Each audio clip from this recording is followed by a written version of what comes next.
good evening. Hope you've had a lovely weekend. Firstly, I want to say thank you so much to everyone who's bought either the Nightlatch course, the Mortise Lock course, or the combined course. I've been a bit overwhelmed actually with how popular it's been.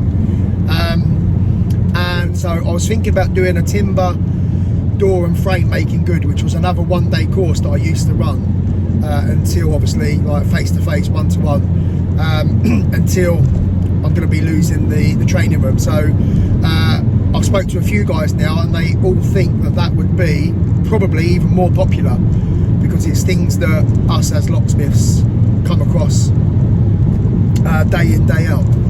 So I've decided to try and get done before I move. I've put myself under a bit of pressure here, but at some point in the near future I will get the timber door and frame, oh my god, got a bit of a heartburn, the timber door and frame making good course out as well, so that'll also be on the school.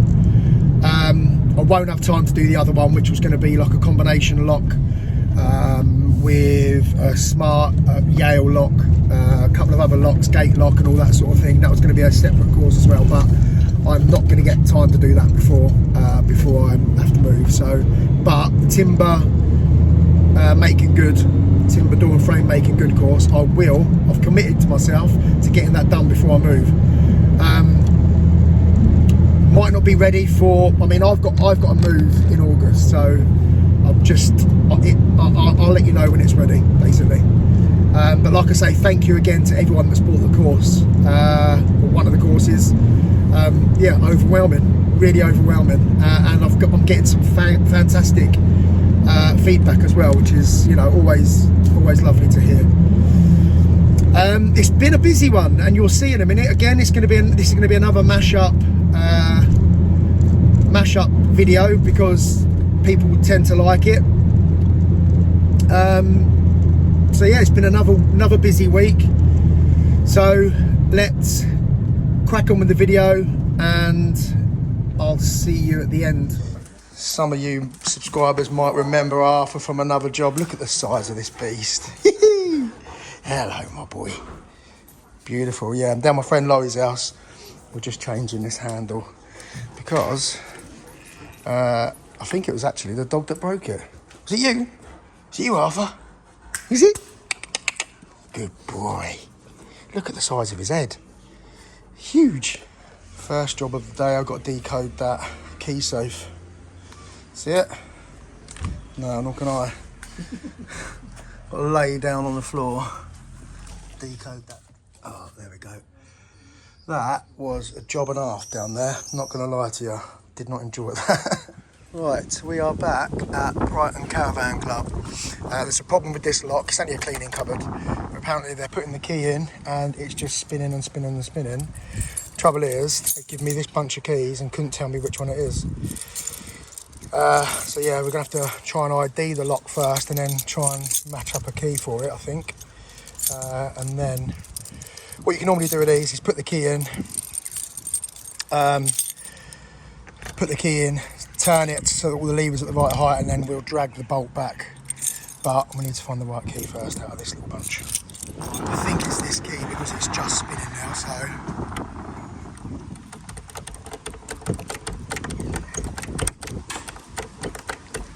We've got it. Yeah, baby, we've got it. Right. So, Union strong bolt, deadlock. So we'll just swap that over. Yeah, so I've managed to throw the bolt back, but when you put the key in, and go to unlock it again, it's just spinning. So that's no problem. So it'll be a snapped curtain, but obviously we're just going to swap this out for a new one. There we go. Nice, easy one. Straight replacement. And back in business. Lovely. Okay guys, so now seems a good time to have a little bit of a chat about our channel sponsors, the wonderful guys at Apex. As you can see, they do some fantastic cylinders, excellent quality. They also do the Teddy Smart Lock, which is a really, really fantastic bit of kit. So if you haven't got an account already, then head over to apex.co.uk, open your account and use the code BH10 on your first order to get 10% off. And if you do have an account, don't forget to use your code BH5 to get 5% off of your order.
Right, this is the problem. So when the door's closed, it's really catching there. So that the actual, all the bolts are right on the edge, top as well. So that even these top ones are really close. They're all rubbing sort of on there. So I'm gonna just try and round all these out, and the same with that, and the same down there. All right, there we go.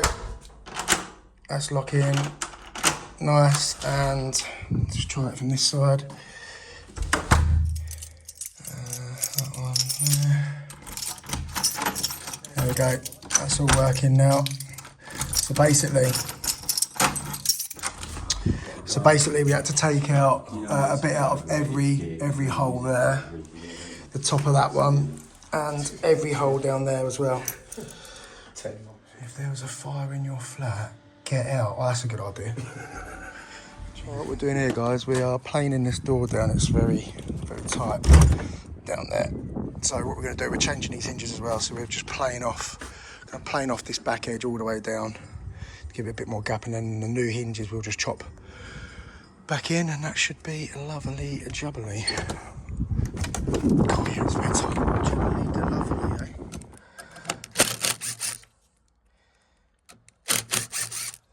What a team. People need a little hand popping out of nowhere. Don't drop one of these screws on your socks, mate. No. You'll cause yourself an injury.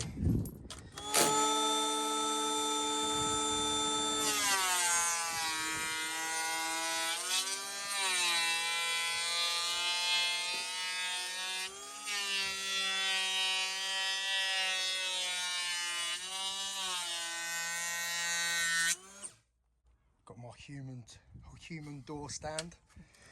All right, we've marked up, we've planed the edge down, taken a few mil off, marked up the hinges. Obviously they're going back in the same place, and actually they're quite a good fit, sort of height wise to what the old ones were. So just got to chop these in now for the new hinges, and then got to chop the frame in a fraction, because although the hinges do fit in there quite nice and snug like that, they're just a fraction proud there, so I just got to chop them in a fraction as well, and we get this one swinging again. Right, we are chopped in, so they're nice and flush now, a little bit baggy from the old ones, to be fair, and beautiful assistance using my best tool. We've chopped these in a fraction, so we're good to go. Just get these screwed on. Get these screwed on in here, and then yeah, we'll try it in. All right, we've got the door on and swinging with the 3 new hinges, but I've probably taken the hinges in a bit too far that way. We've only got a tiny little gap there, and we've got a big gap here. I mean, it's great for the door opening and closing, but a little bit, I mean, it's not a lot. But anyway, what I'm going to do, just to pack it over a fraction, I'm going to put some little packers like this. Just undo these 2 screws, slide that out, slide that in from behind, so it'll sit behind there like that, and then we'll do that back up. This is like a 1 mil packer. I know it's ridiculous that it's only 1 mil, but we'll do that all the way down, and then hopefully we'll get it to fit just a little bit better. Right, there's our little packer behind there, so we'll just give that a close up like that and put the screws back in, and that should be enough actually. There we go, that's much better. Got much more of an even gap. Both sides, doors lock in, and just got to put the rest of the screws in. But yeah, got a black packer down there, a black packer there, and a green one up there. So I just got to put the rest of these screws in, and then we're done. Right, we're doing a job for a property management company in Brighton. Somebody keeps, this is a communal door to some flats, and somebody keeps locking the snib so people can't get in. And if they're not doing that, they keep leaving this on the latch so that the actual door's not locked all day. So we're going to disable the snib. Got my beautiful apprentice doing this today. Steve's still doing a bit of training with me, so there you go. He's removed the bar. This is the way that I always do it. I only remove the bar so that on the other side the button still stays, aesthetically looks better. And then just got to put it back on there, and then we're done.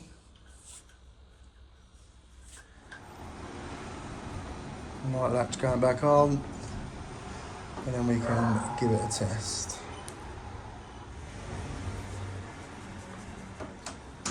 Beautiful. Right, just make sure the door is right in. Ooh, a bit slammy. Nice. Nice. Beautiful.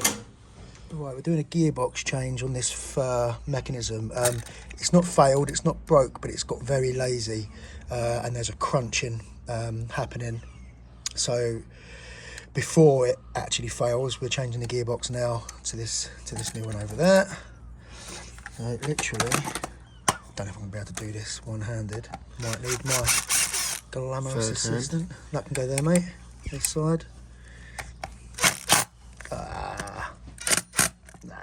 What a shame. Nah. Let's get the well, actually, yeah, it's a posi bit in there. No, I've got a posi bit. These are actually Phillips. Yeah. Important you get the right screwdriver for the right job. Otherwise, that's what happens. You chew them up. Got the right size in here. So there we go. Middle screw can go there, and bottom screw. Got it? Yep. So this is why I put them in order, because if you look there, that middle screw is shorter. So if I was to put them in the wrong order now, I'll put one of these long ones, it'll probably make it fail. Alright, so let's whip that over to there. Yeah, I can't get that in probably. Right, there we go, that's a new one, and I couldn't do it one-handed.